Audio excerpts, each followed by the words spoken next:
is Joy D. Fanning, an astronaut of life. I'm a high-vibe storyteller that helps people go inward to explore. I do this through meditation. I love to meditate. I do meditation readings, which are just readings that we do together via meditation, and I get messages and convey those to you. I also offer personalized meditations and pre-recorded meditations. You can find those on my website or my Etsy store. Today's video is about creativity and your inner child and how they're just so connected, right? Like, it's kind of crazy. There's a lot of motorcycles right now. They're basically racing around the mountain outside my window. So if you hear them in the background, I sincerely apologize. I do have a mic on. I'm going to try to edit out all the motorcycle stuff, but... And of course, QB's here to jump on my lap. Let's just get your hello out of the way. Hello, everybody. Okay, so we're talking about creativity and the inner child. When I tap into my inner child, which I did this morning, which was so fun. I don't know about you guys, but I just freaking love my inner child energy. She is so fun. She's so happy. I can't even sit still when I'm in that energy. Like, I'm that happy, and I just feel like a big kid, and I don't give a flying flip, that I'm being a big kid. I just go with it because odds are it's not going to last forever, and I just love being in that energy, right, QB? Right. So, yeah, to me, though, now bear with me here, when I tap into that inner child, it feels so similar to tapping into my creativity. To me, they're practically identical energies. Slightly different, but not really. And I think that's because I'm not an expert or anything. This is just like my 2 cents, right? But I am like a psychic and an energy person and on a spiritual path, so hopefully this resonates with you. But I feel like they go hand in hand, because when I'm tapping into my creativity, when I'm writing my novel especially, there they are. So when I'm like writing my novel, because right now for me that's the creative part. Right now I'm editing, which is kind of creative. Not creative as writing a first draft, but still creative. When I'm tapping into that energy, that excitement, the excitement that comes from it reminds me a lot of the inner child. To me, the inner child is a little more bubbly, a little more active.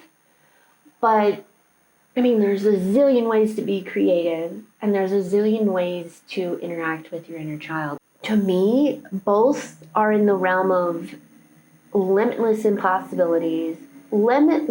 possibilities, and your imagination. And I just love my imagination so much. I love using it. I love everything about it. I wish everybody had an imagination like mine.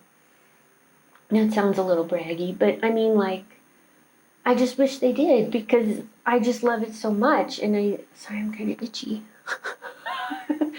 But I just love tapping into that energy. And for me, it's, dare I say, joyful.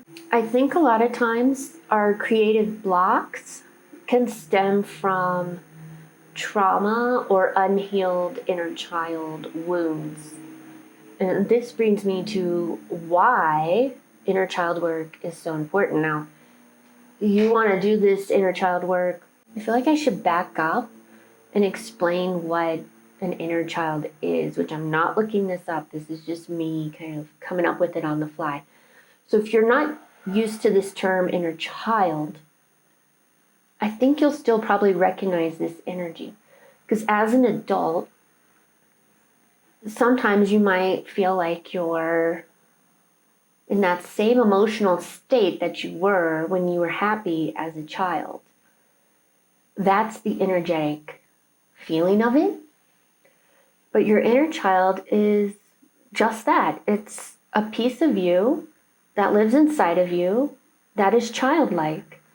When I write about inner child in my meditations, I always say it's a child. And for me personally, it shows up as a child, usually like a little girl, right? It's so powerful because our childhoods, I don't think we always realize as an adult how they affect us, but they do. And oh, I'd have to look up this study or something, but like, isn't it like in the first 3 years of life, like the most not like knowledge gaining and things like that are done? On your personality is being created. So it's super important, right? This childhood that we each have. You can't be a human and not go through the child phase. It's impossible. Right now, anyway. I'm a sci-fi nerd. To me, everything's possible. But you have to start off as a baby, grow into a child, then an adult, a teen, and then an adult. So that's, to me, what your inner child is. It's literally what the word describes. It's the childlike presence, childlike personality traits that you still have carried through and all the baggage that goes with it.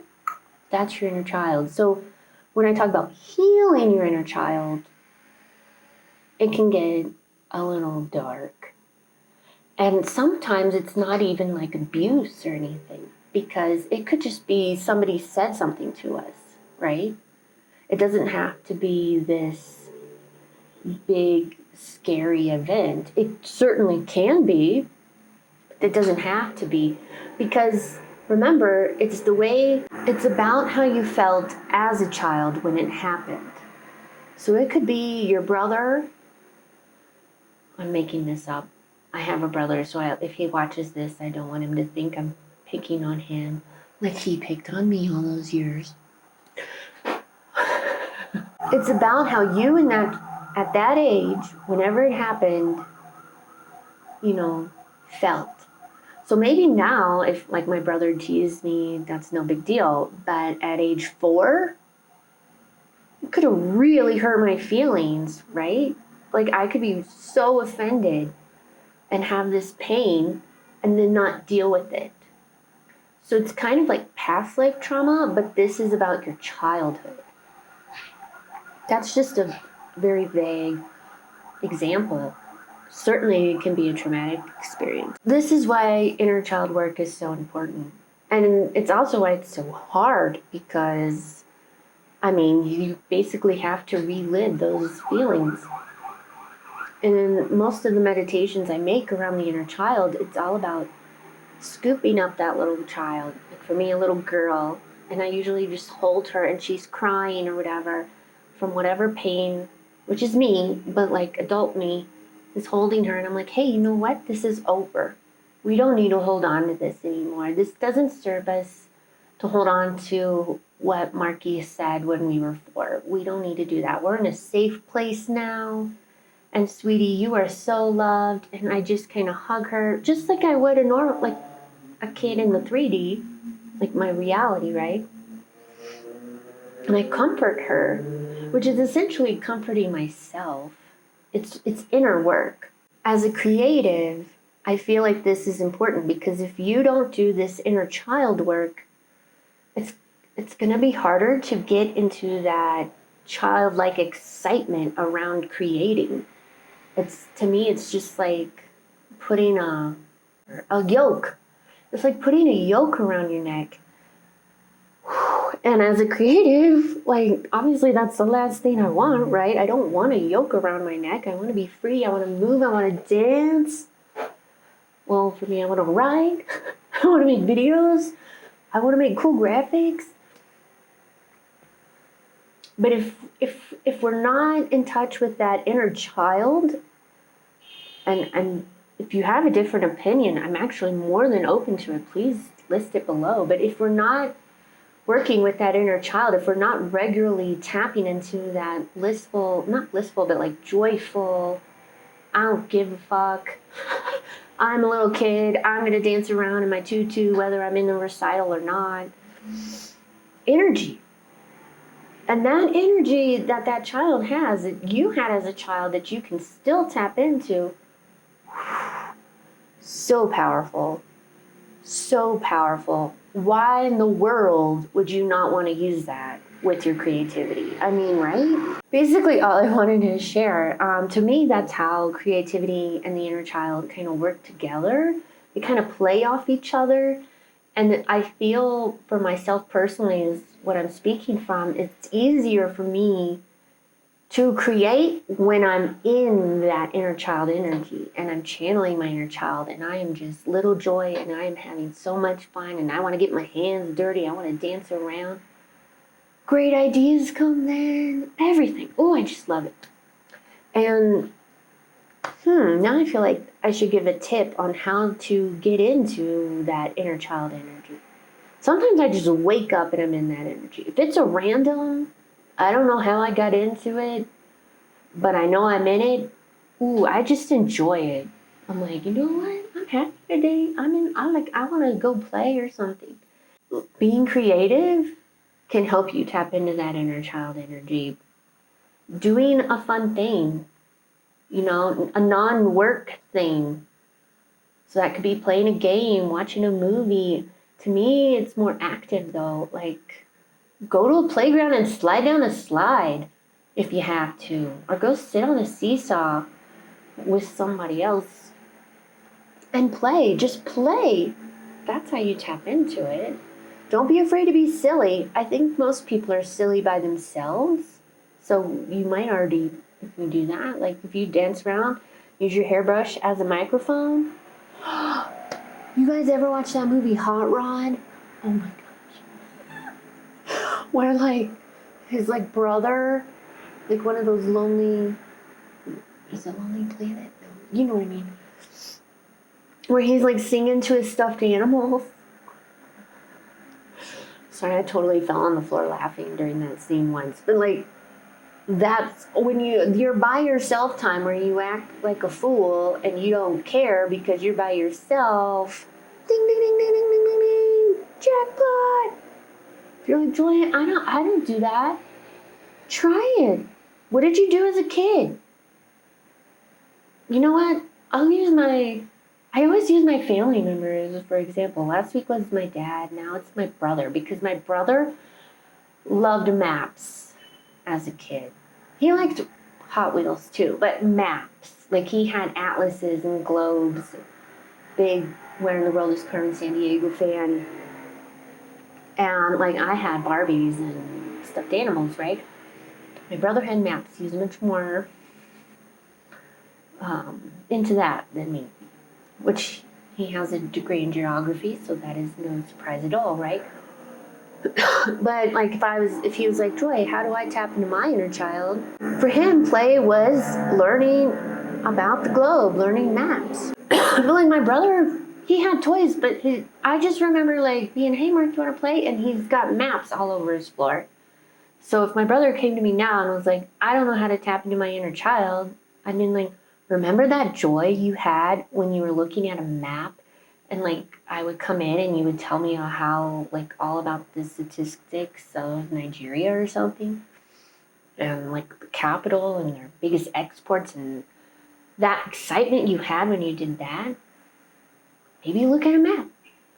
Try to learn something new that you don't know, which I know you know a lot, but just try. Bring in that excitement. You don't have to play with hot cars or Hot Wheels. Hot cars. Hot Wheels. But if you want to, fine. Playing actually is. If you have children, play with your children. I don't have children, but I used to work in a daycare, and I like freaking loved playing blocks or playing make-believe with them. I mean, they were two, but it allowed me to tap into my own inner child. I think that's why teaching was so fun for me, was because I got to tap into my inner child. Like I would play games and it would be educational, but it was almost like little joy. I was right there with my students. And so play, creativity, right? They go together. So if you don't know how, just play. Whatever sounds fun, go play. Go play baseball, go join a club, whatever you need to do to bring that in. And you'll notice as you tap into your creative energy, it's going to mix with that inner child. And to me, when you get them both aligned, ooh, man, is it amazing. So, since this month we're talking about creativity, that's the whole reason for this video, which I probably should have said in the beginning, but I'm going to say it now. I didn't talk about my readings.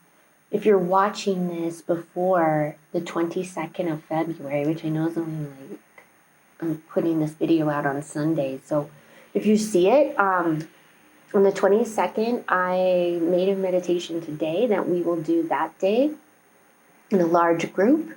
I would love to have you there. 2/22/22, guys.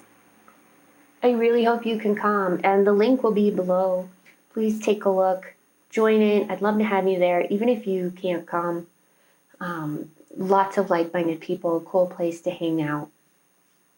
I also, on Saturdays at noon Eastern, until the time change, and then it'll be Central, but for now, Eastern, I do a free guided meditation. So the ones I post on Monday, if you want to get a sneak peek, come on Saturday. I'd love to have you there. Once again, more like-minded people to hang out with. It's a very cool vibe.